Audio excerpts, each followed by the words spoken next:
पाचव्या दिवशी मनोज जरांगे पाटील यांनी मराठा आरक्षणासाठी पुकारलेलं उपोषण मागे घेतलं कारण सरकारनं मराठा समाजाच्या 6 महत्त्वाच्या मागण्या मान्य केल्या आणि अधिकृत जीआर देखील जाहीर केलेला आहे। त्यामुळे मराठा समाजाच्या दीर्घकाळाच्या संघर्षाला एक निर्णायक वळण मिळालंय। हा निर्णय मराठा समाजासाठी निश्चितच मोठ्या विजयासमान आहे आणि त्यामुळे राज्यभरामध्ये सध्या आंदोलन थंडावलेलं आहे आणि अनेक ठिकाणी आनंदाचं वातावरण देखील पाहायला मिळतंय। लढ्याला यश मिळाल्यानंतर संपूर्ण राज्यभरामध्ये मराठा बांधव विजयोत्सव साजरा करताना दिसून आले। मात्र प्रत्येक प्रकाशाच्या पार्श्वभूमीवरती काही सावल्या अंधारामध्ये दडलेल्या असतात।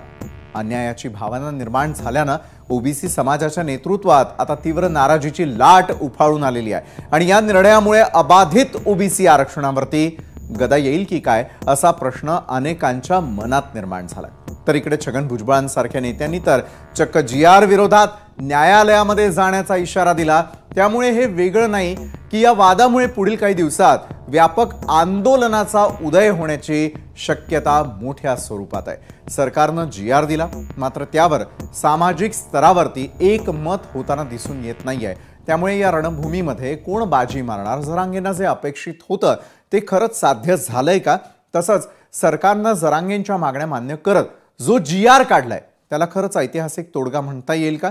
याच सर्व प्रश्नांची उत्तरं शोधण्यासाठी आज आम्ही आमंत्रित केलंय अण्णासाहेब पाटील विकास महामंडळाचे अध्यक्ष नरेंद्र पाटील यांना, ओबीसी नेते